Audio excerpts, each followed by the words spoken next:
You're listening to Heritage Radio Network.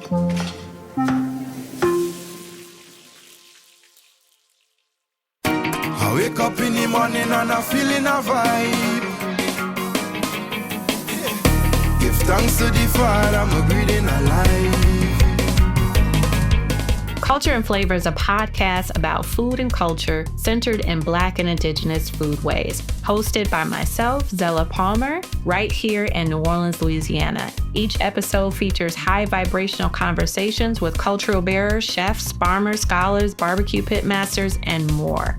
Where there is flavor, there is history. Join me on Culture and Flavor and all of my guests as we share stories that will have you praise dancing, cooking, conjuring, and inspiring your culinary journey.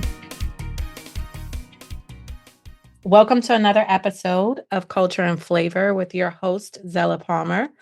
Today, I'm super excited to invite Chef Carlos Portela on this episode.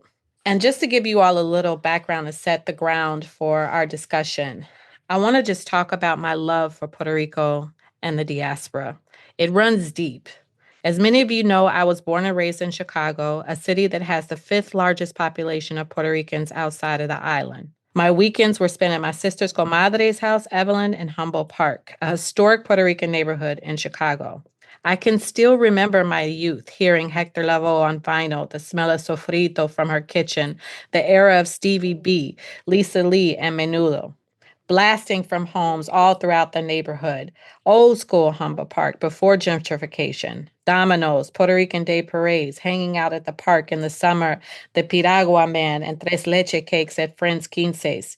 Even in cold Chicago, the warmth and sound of the people of Puerto Rico was an everyday constant in my childhood and my teenage years and adulthood. The link between the land of cookies and Chicago has always been a strong memory in my mind. So last year, when I dined at Orujo Taller in San Juan by Chef Carlos Portela from Caguas, Puerto Rico, I was blown away by the beauty and passion he offers in a 20-course tasting meal. For me, he is one of the best chefs, not only in the Caribbean, but in the U.S. territories as well. Chef Carlos uses pre-colonial ingredients to tell the story of the Taino, of the African, of Europe, and PR. Orujo was the tasting meal for me of 2024, hands down. What I admire about Chef Carlos from the moment I walked into Orujo was his library. He is a reader, a lifelong learner, and has a curiosity, and I knew that I was at home.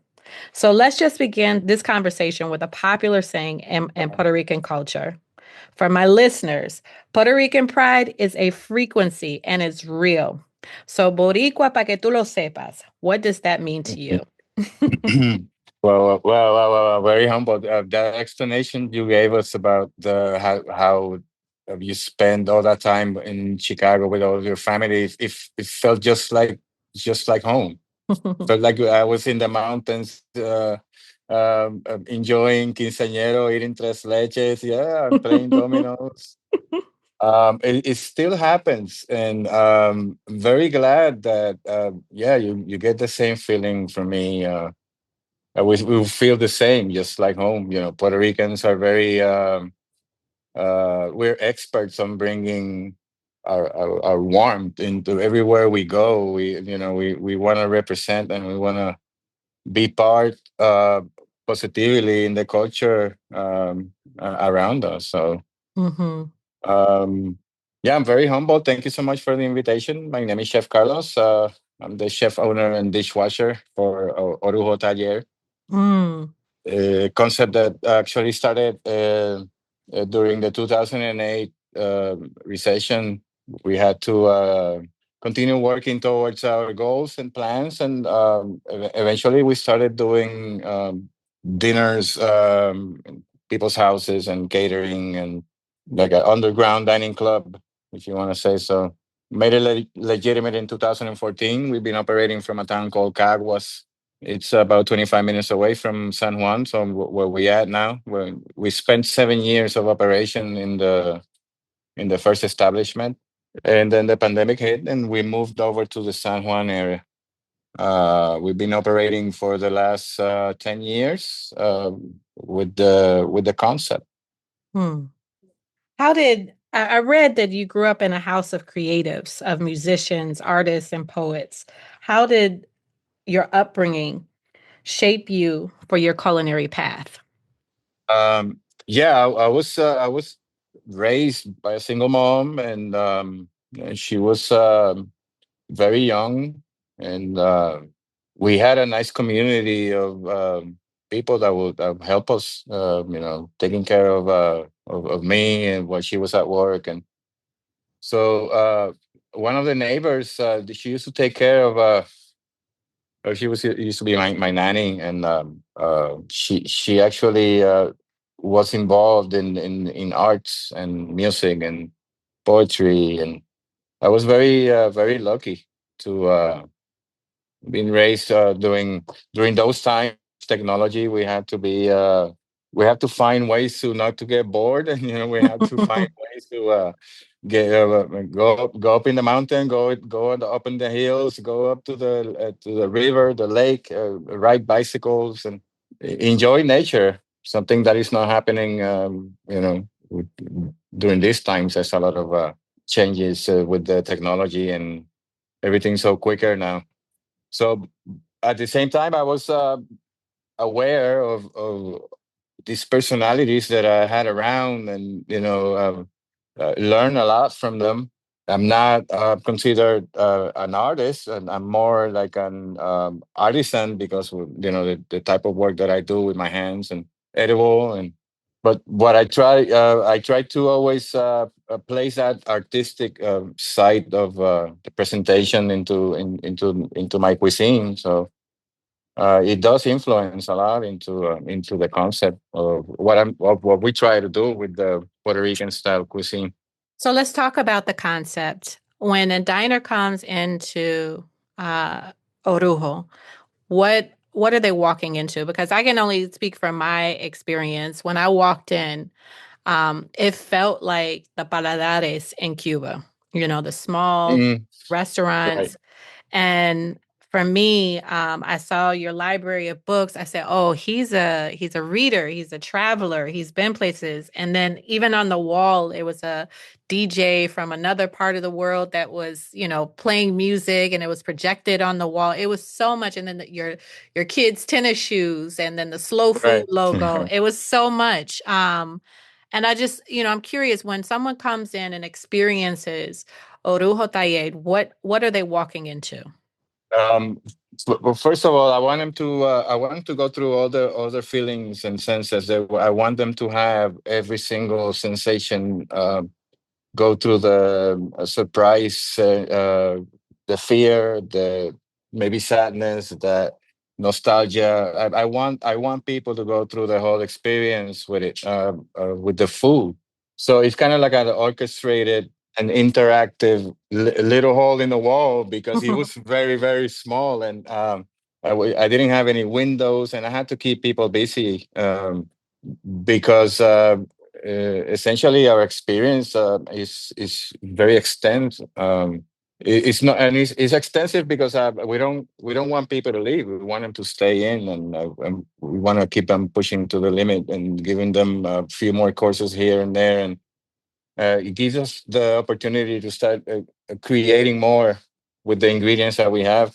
So a lot of those items, the books are, they are there for a reason. We utilize them for, we have to always read for finding out recipes or techniques and textbooks, and I have those for studying, and most people that come in through the door, they have actually noticed them because they're as interested in food as I am. So Hmm.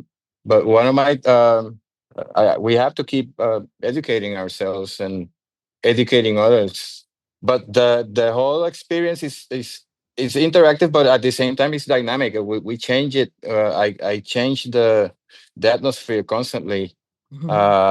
Painting different walls or putting new projectors on, or just switching around the kitchen. I just try to keep the sensation that every time you come in, the experience will be different, and that's what we actually promise. not only on the food, but also on the layout and the atmosphere that we have. We want to create. It depends on the season. And one of the things I love about dining at Orujo is it is, like you said, interactive. And you even offer like a tour of the kitchen. And one of your, I think one of the proud moments is definitely your kitchen and it's the zero waste management. Can you talk a little bit about your philosophy behind that and how you built your kitchen? So the concept, we call it dynamic, experimental, and inspirational. Everything that we do is improvised according to those ingredients that we have on hand and the specifications that the table might have. So that gives us the opportunity to keep creating out of the same ingredient many options that we can actually utilize, create an ecosystem of items that go along. So eventually, it doesn't matter how you place them or where, they will make sense. So sometimes we have a lot of extra ingredients, and I don't want to say surplus of ingredients, but we have larger amounts that we actually need, and we have to find ways to preserve the item and utilize them in many other specific ways, not just on one thing. So that started sparking the creativity and eventually placing the scientific concept and methods into the art, which is that's what we're trying to do, is a controlled temperature study, utilizing local source items. In this new season, we eliminated the gas system and we are only operating on wood fire. So it's remarkable everything that we're trying to do out of a single small wood stove. And so I just want to experiment and keep creating out of the same ingredient over and over again. So eventually we reach we reach somewhere with it, and then show others and show the same farmer that might have probably the a surplus problem, and then they can actually develop other products out of it. So it's kind of like a creative workshop, but at the same time, we are actually doing a scientific study with those ingredients that we have in proximity and Caribbean ingredients and those endemic ingredients we utilize all across the Puerto Rican cuisine. I don't like to call it cocina criolla or Puerto Rican food. I like to call it food from Puerto Rico. Mm. Because we've been hearing a lot, or we've been under the assumption that 80% of items that come through we consume in the island, they're imported. So that means we've been creating for the last 20-25 years, we've been creating Puerto Rican food, but without Puerto Rican ingredients. So that gave me the opportunity to understand that Puerto Rican food is versatile. You can go to anywhere in the world and still create Puerto Rican food according to those ingredients that you have. So I kind of inverted the the formula over in my restaurant, and we decided to then increase the locally sourced items in the overall usage of the experience. So it's about the ingredients first, from the primitive to the modern, as we are using wood fire concepts and controlled temperatures, utilizing local source items. I call it dynamic, experimental, and inspirational. That's the way that I try to protect the creativity about bubble, because as soon as you start standardizing art, then it ceases to be. So we just try to keep the full modernized cooking techniques and then mix them with the home style flavor. And I want people that come in to still understand that it is a Puerto Rican influenced cuisine, but I don't want it to be called Puerto Rican food. Mm. So that gives me the opportunity to start developing more more sense into those ingredients that are commonly found in Puerto Rican cuisine, but I would try to serve them in a different way. So you mentioned education earlier, and I would love to kind of just, you're a graduate of Johnson and Wales, a very prestigious Right. culinary school. Yet for so many culinary schools in the West, there is zero to minimal curriculum about the cuisines of Africa, the Caribbean, and anything indigenous. What are your thoughts about the lack of representation of pre-colonial cuisine and Afro-Indigenous cuisine in culinary schools? It's something that eventually it is going to change. We are part of the mix of races that we have. Puerto Rican cuisine is very influenced into the endemic Taino or los arcaicos, like we say. We have a lot of African influence and Spanish. But now, during this new era, we are starting to have a lot of influence on American cuisine. So essentially, the concepts of knowledge have expanded and into the world, into the gastronomy, into the current world gastronomy. As you can see, many chefs are starting to travel and going into other countries and influence their cuisine out of it. We are starting to see a lot of people from mainland and up north coming into our kitchens and wanting to understand and learn the Puerto Rican influenced cuisine. It is something that has to be done, or a great opportunity for new curriculums to start working more and into that perspective, because it's getting the world is getting smaller, and it's a more we chefs are always following each other, and we want to learn. I want to learn techniques from people that are, chefs that are working in Norway or Scandinavia. I see a lot of a nice movement out of South America, from Colombia and Peru Mm-hmm. and Mexico cuisine. And in Puerto Rico, we have ingredients that we can find. That there's a lot of lost ingredients that people still don't recognize as those foods from traditional homestyle cuisine, but those ingredients are still there. Knowledge has to be spread, and if you go and travel and see the world and try to upgrade our cuisines, and it must be done all across the cuisines in America. Mm-hmm, mm-hmm. So, y'all, when we come back, we're going to talk a little bit further with Chef Carlos after a few messages from our advertisers about land, climate, sovereignty, and La Isla del Encanto. So we'll be back after a few messages.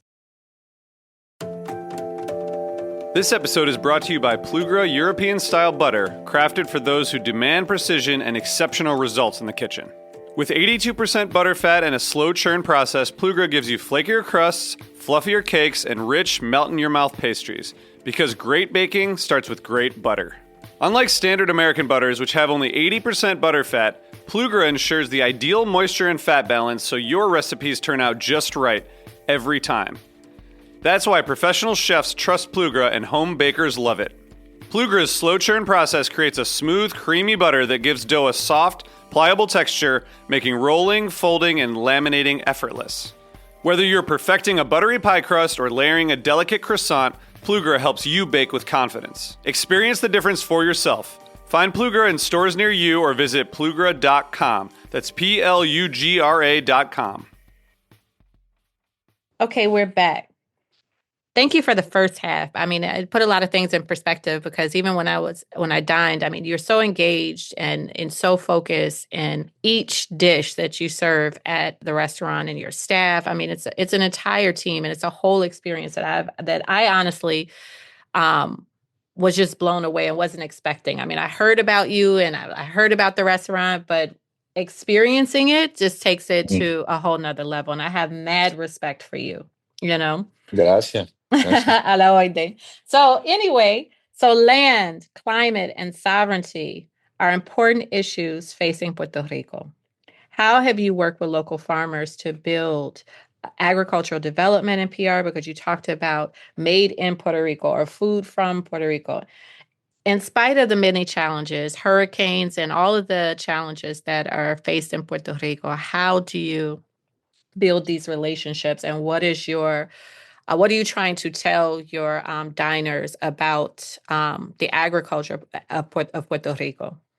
Well, I always try to tell about the farmers and the fishermen and everybody that's involved in the system. That I'm just a messenger here. I want every single one of my dishes to tell a story. It's all about the ingredients first. I want to be the messenger between the fire, the producer, and the diner. So for me, it's very important to understand how the ingredient is being processed, and what are the agricultural methods and responsible uh, and those practices of sustainability, and how can I actually incorporate those ingredients into my concept.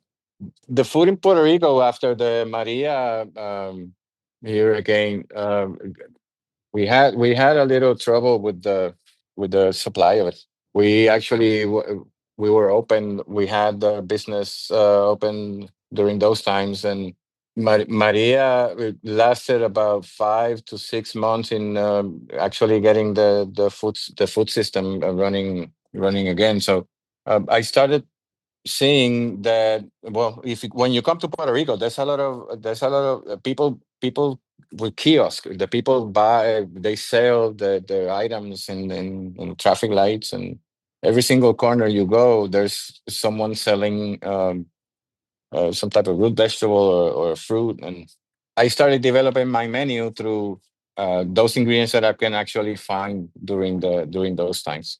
Before Maria, I used to have a 5-page menu, and a lot of items that I got lost during the power outage. But I still had to maintain the business open. So I started developing my menus with those ingredients that I could find, and they're still there, and they'll always be there.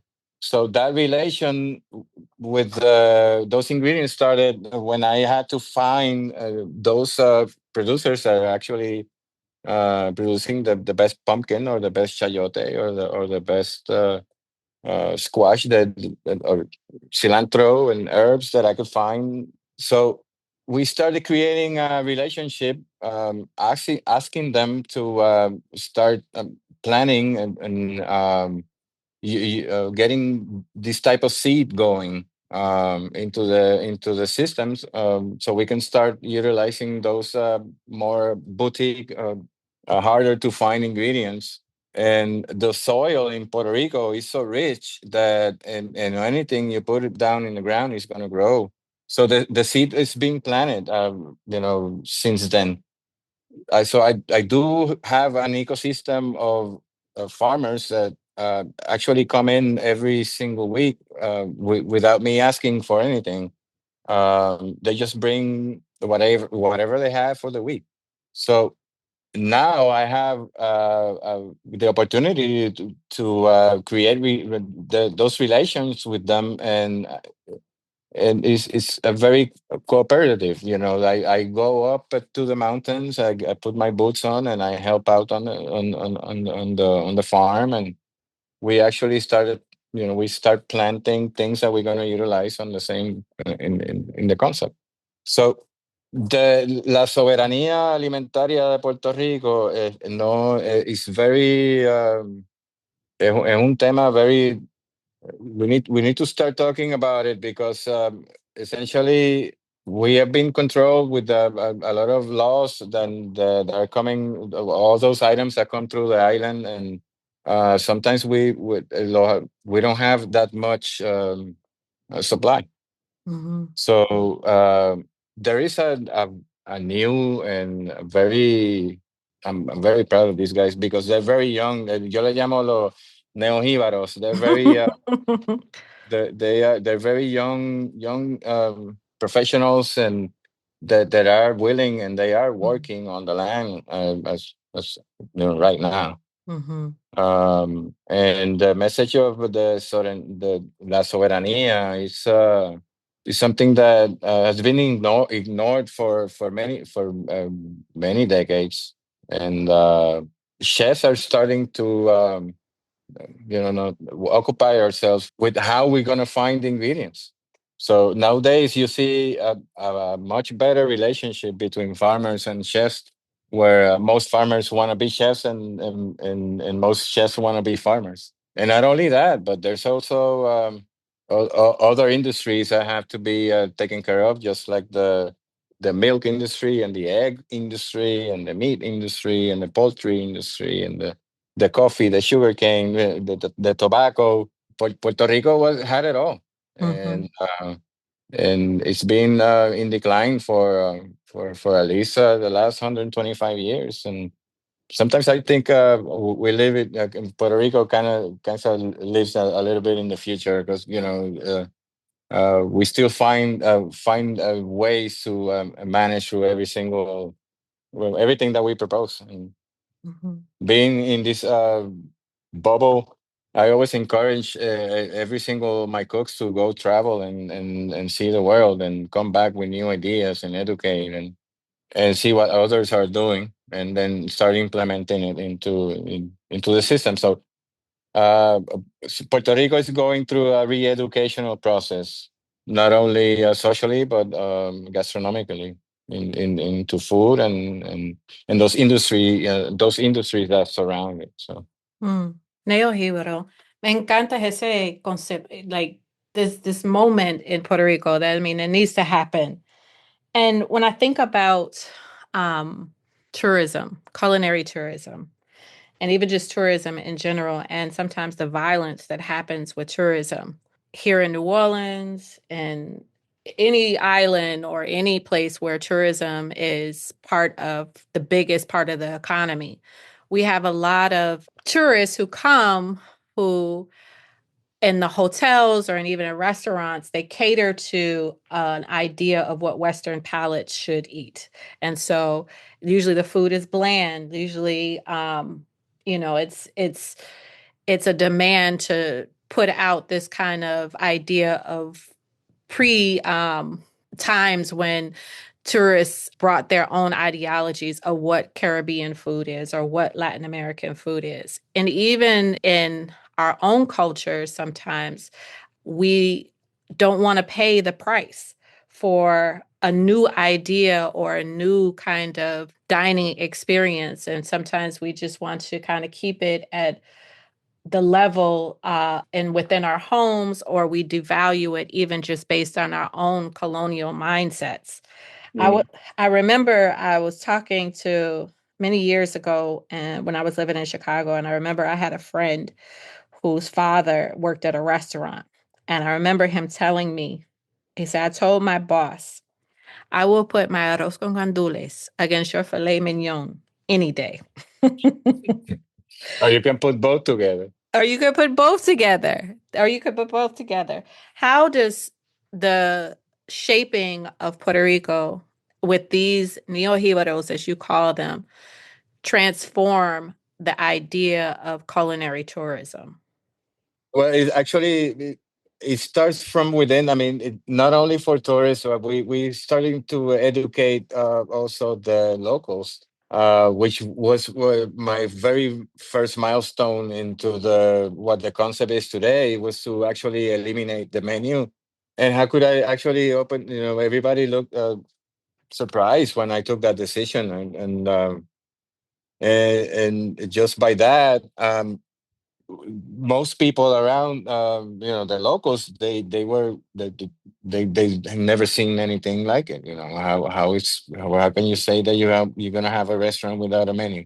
So it took me a while, almost 8 to 9 years, so people actually understood what the concept is, what we try to do in a restaurant.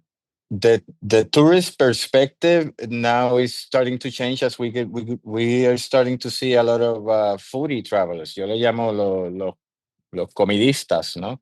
Mm-hmm. They're people that actually go and hop around the world and travel and see different styles of cuisines being developed in those countries. So we were lucky enough to get into that type of tourists that we get into the island. But then when they come in here and they go through the experience, I actually disrupt everything and pretty much what they thought the Puerto Rican cuisine was going to be. I'm gonna change everything for them. So I of course, we want them to experience the traditional home style cuisine with arroz con gandules y aguacate, chayote, papaya, uh, gandule. How do you say? Yuca, malanga, ñame, yautía, batata. Those are the 5 ingredients you utilize for sancocho, right? So Mm-hmm. if you wanna make a vegetarian sancocho, you use those ingredients, and if you wanna I add the 3 kinds of meats with I make a one pot soup. So what I decided to do is then take yuca, malanga, ñame, yautía, and batata. Instead of having all together, I started developing with different ingredients, different presentations with each one of them. So Mm-hmm. I will present the sancocho and those sancocho flavors, but you probably didn't have the sancocho when you go through the experience.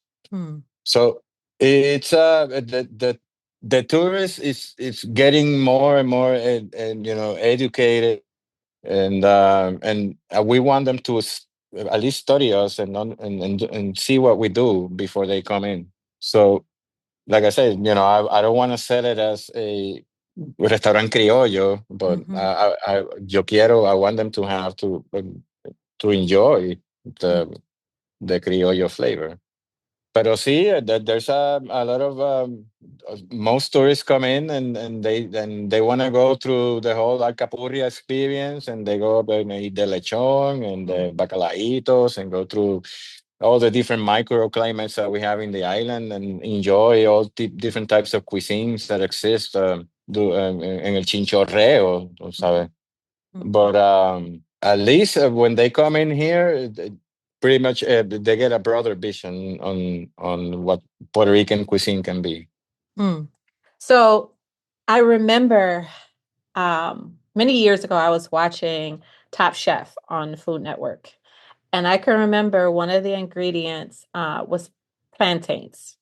And at least 3 of the chefs didn't have a clue on what to do with those plantains. And so when you hear Chef Carlos Portela talk about malanga, yautía, all the provisional root vegetables that other guests from the Caribbean and other islands, even Africa, have talked about, it reminds me that the legacy of our culinary world needs to also include education. But how capitalism works is that a Walmart will start then offering some of these products.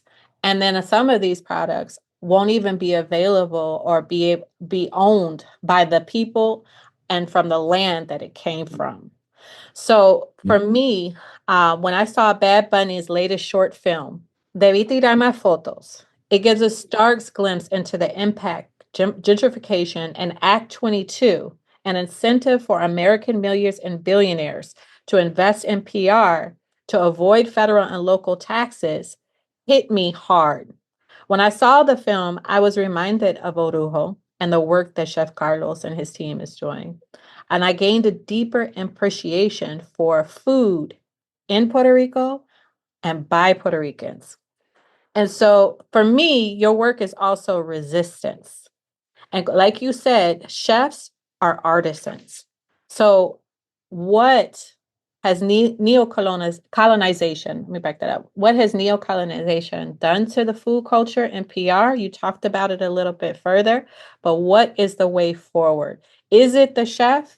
Is it the artist? Is it a collective? Well, it's actually a collective, everything has to be done in one perspective. Esto de Bad Bunny, it's Benito is these kids are so great of what they do, and he has awakened a lot of that patriotical senses and feelings. Son una de this. Cógelo con suave, cógelo con Solo si ya tequila. se me fue, muchacha. Dale. No. Yo quiero que tú hables en español. Si te sientes más cómodo, vamos a hablar en español. Porque ya hablamos en inglés, ahora podemos hablar en español. So Dale. toda esta juventud, this new youth, professionals and well-educated generation of that is coming up and coming in the Puerto Rican culture. They have opened their eyes, and they have we have felt all those effects on, like you said, with the Walmart and the extensive capitalism. We it's Es un nuevo despertar lo que estos muchachos han hecho. We have actually started to go back to the roots, and as a collective start protecting everything that we do. In Puerto Rico, somos we're very proud of what we do, and we try to, como se dice, push each other to and invite everybody else to do the best they can, and being educated and seeing what's happening in other parts of the world with that have the same problems as us. We have understanding. We estamos empezando a ver that we need a change into our society. Puerto Rico is so small that everything affects everybody. The political perspective of the island is something that is starting to also make a lot of noise in the world.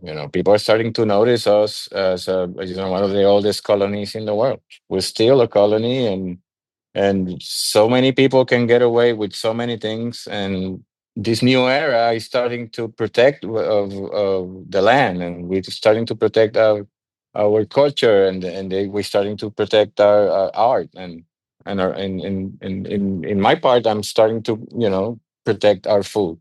Pero sí, es algo que fue un despertar. Benito es un genio. They are uh, so great on what they do, just like in the music, and we try to do our best with food, and cada uno tiene que hacer patria. Así mismo. Al final, tu esposa linda, porque tu esposa es bien linda, preciosa. Es bella, así no todos. Gracias. Y tus hijos. Your family is the heart and backbone of your restaurant. Right. What does it mean to have family and love to help you as a chef thrive?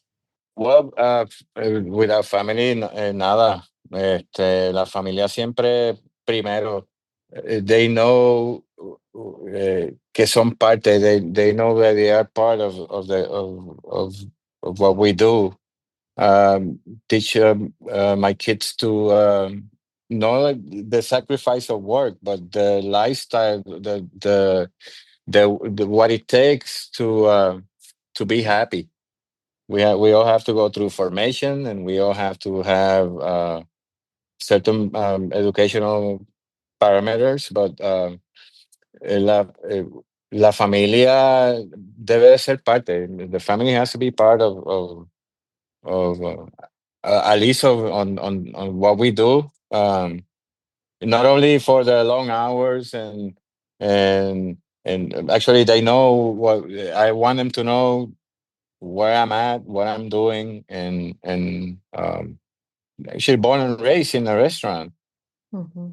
Mi esposa, my wife, she's actually best thing ever happened to me and in my life, and knowing that she's actually essential part on the restaurant, on the business, and on the concept, and as a first supporter of every idea, and and also executing those ideas is very important. It's not an easy profession. I don't want to call it a job. As soon as I call it a job, I might quit. But it's mostly a lifestyle, and I'm very fortunate to have a strong family. My mom, my uncles, everybody out there, they're always being supportive of what we do here in the restaurant. So, yeah, para mí eso es lo más importante en la vida, de la familia. Yeah. I remember and the late Anthony Bourdain, and I remember him talking a lot about how just the kind of class system in the kitchen, where usually a white chef is at the front, and then behind, who's making it all Mhm. happen, are always Latino chefs, especially in New York. Yes. And he was lifting up early on, uh, you know, the Latino chefs in the kitchen who didn't get the accolades, who didn't have the titles and the opportunities that more are having now, and it's coming directly from Peru, from Puerto Rico. And so when I think about this next chapter, I really think that you and many of the chefs in Puerto Rico are leading the way. And I think that a lot of chefs in the States can also learn from you all, because the love and passion that is put into every dish is outstanding. And I think not only does Puerto Rico have something to say, I think Peru does. I think, the rest of the Caribbean, because that knowledge of the land, and the biodiversity of the land, and to remove itself and push away the kind of past where everything was bland and mashed up and just served on a platter to tourists, just to, and with a little calypso or little salsa in Yeah, the background. That needs to end. yeah. That time period needs to end. Entonces, ¿cuál es tu mensaje a Puerto So Rico? when I first started, when I was growing up in this industry, the industry was actually dominated by Europeans and Americans, and there was no executive chefs out there and running hotels. So uh, I I started noticing that very early. When I started in the industry, and we started to search for the same opportunities that we were lacking. Where we wanted to be there. We wanted to be executive chefs, and I'm talking about it wasn't that long ago. In the 90s, the whole industry in Puerto Rico was dominated by Europeans, and which they brought the business concept, the hospitality systems and hotels, and something that well, it was a very big industry by then.